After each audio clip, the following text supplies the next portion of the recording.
dan tidak gagal paham. Sejak kepolisian ini dijabat oleh yang sekarang menjadi Menteri Dalam Negeri, Tito Karnavian. Tito inilah yang merubah wajah polisi menjadi begitu politis, dan polisi ini begitu menghegemoni kekuasaan sampai akhirnya dari hulu sampai hilir jabatan-jabatan strategis itu dipegang oleh polisi. Nah, bagaimana sebuah subsistem yang ada di kepolisian akan melahirkan orang seperti FS ini bisa menjadi kadipropam. Ini kan berarti ada sesuatu yang gagal, ada sesuatu yang menurut saya sistemnya tidak terlalu bagus. Ketika kita memahami kenapa Pak Sigit begitu lama mengambil putusan hingga lebih dari 1 bulan, ya, dari peristiwanya 8 Juli dan seterusnya, ya karena persoalannya memang tidak mudah untuk menetapkan Sambo ini menjadi sebuah tersangka, ya. Jadi ini sebuah jabatan non struktural di dalam Bayangkara, ya, yang khusus untuk Satgasus Merah Putih ini pertama kali dibentuk tahun 2019. Tadi sudah disebut oleh Kapolri Jenderal Polisi Tito Karnavian. Dalam surat perintahnya tersebut, satuan ini memiliki beberapa fungsi. Salah satu fungsi diantaranya adalah melakukan penyelidikan dan penyidikan tindak pidana yang menjadi atensi pimpinan wilayah Indonesia dan luar negeri. Ini kan menjadi kacau. Jadi Tito inilah sejatinya yang merusak struktur Polri, merusak mentalnya polisi. Dari tadinya dia sebagai reserse atau reserse kriminal yang profesional, dia bekerja menjadi mata-mata untuk kepentingan politik. Jika Irjen Verdi Sambo punya pengaruh cukup kuat karena sempat memimpin Satgasus Merah Putih yang sempat dibentuk oleh Tito Karnavian saat menjabat sebagai Kapolri untuk menangani dan membongkar kasus besar. Namun Kapolri Jenderal Listio Sigit Prabowo akhirnya membubarkan Satgasus Merah Putih setelah mencuatnya kasus pembunuhan berencana Irjen Verdi Sambo. Sambo ini menjadi kadipropam itu juga perlu kita pertanyakan. Kriteria dan dasar apa yang dipakai, prestasi apa yang digunakan. Subsistem pengembangan karir, orang seperti ini ada kelainan jiwa dan sebagainya, masa bisa menjadi pimpinan tertinggi, polisinya polisi itu nggak bisa diterima oleh akal sehat. Pasti ada sesuatu. Apa dasar apa? Orang dengan prestasi bagaimana bisa menjadi kadipropam? Kasus ini kan sudah jelas sekarang ya. Itu terjadinya hanya karena gara-gara satu orang Pak Sambo itu saja yang kalap waktu itu karena harga dirinya merasa terinjak, sehingga dia sangat dendam pada sopirnya itu dan merancang untuk membunuh bersama dengan ajudannya dan sebagainya. Dan kemudian setelah itu dilaksanakan, dan setelah meninggal, kemudian Pak Sambo itu berpikir mau menghilangkan jejaknya. Nah, terus kemudian dia panggil anggotanya. Pak Sambo kan ketua Satgasus ya, jadi dia punya anggota yang loyal pada dia. Di samping anggota yang langsung di bawah beliau itu adalah Paminal dan Provos gitu. Tapi ada juga yang dari Metro, ada juga dari Barreskrim, itu yang loyal dengan dia. Kemudian dipanggil lah serentak, suruh datang. Kemudian beliau membuat skenario seakan-akan ibu itu mau dilecehkan, mau ditodong, dan kemudian Brigjen J itu keluar, kemudian kaget, kemudian tembak menembak lah dengan Baradae. Audio Jungle.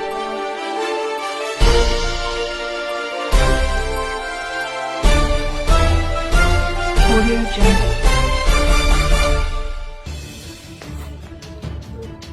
Profil dan biodata Tito Karnavian, mantan Kapolri terkaya, sosok dibalik melejitnya karir Verdi Sambo.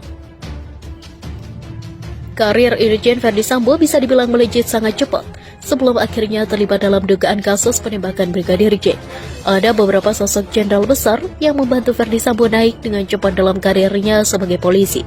Lihat saja bagaimana Verdi Sambo melewati beberapa seniornya dan menjadi jenderal bintang 2 paling muda. Salah satu sosok yang paling berpengaruh dalam karir Verdi Sambo adalah mantan Kapolri, yakni Jenderal Purn Tito Karnavian.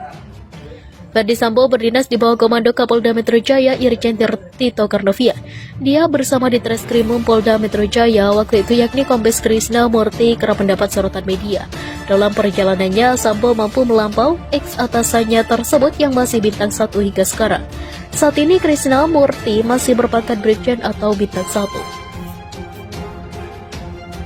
Pada pertengahan tahun 2016, Sambo pindah posisi dengan mendapat promosi pangkat Kombes di Mabes Polri. Kala itu Presiden Jokowi sudah melantik ex-kepala BNPT Legend Tito Karnavian menjadi Kapolri. Tito pun menyandang Jenderal Penuh atau Bintang 4. Di Mabes Polri, Ferdi Sambo pertama menjabat Kepala Subdirektorat Kasubdit 4 di Tipidum Bareskrim Polri. Hanya beberapa bulan, ia dimutasi ke posisi baru menjabat Kasubdit 3 di Tipidum Bareskrim Polri. Setelah 2 tahun, Tito menunjuk Ferdi Sambo sebagai koordinator staf pribadi pimpinan Polri. Ferdi Sambo pun menjadi pimpinan ajudan dan staf yang terus mengawal pergerakan Tito Karnavian selaku Kapolri.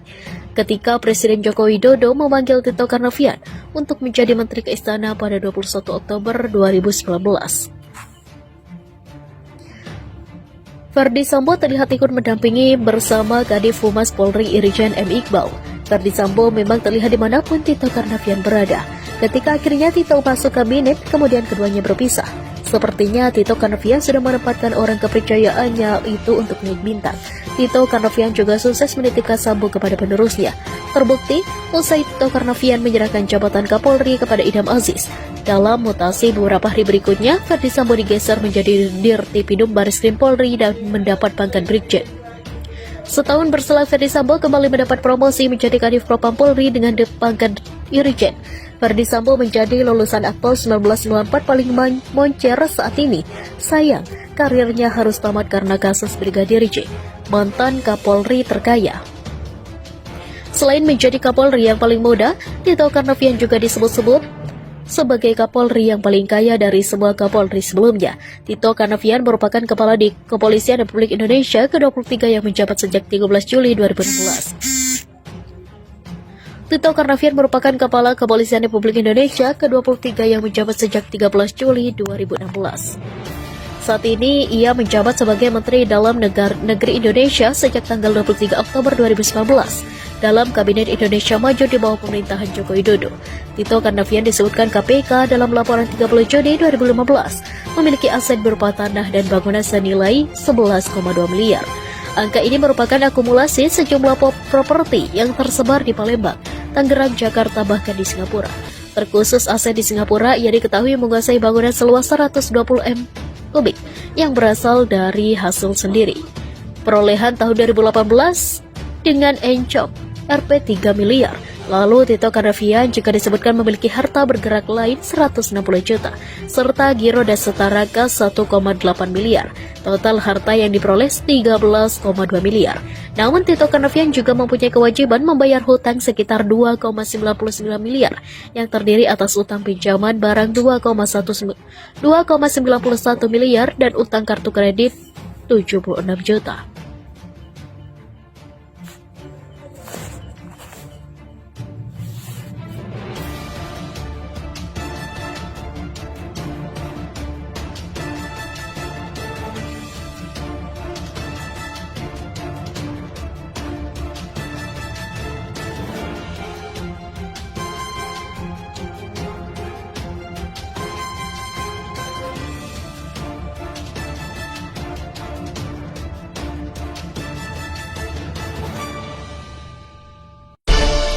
Audio Jungle.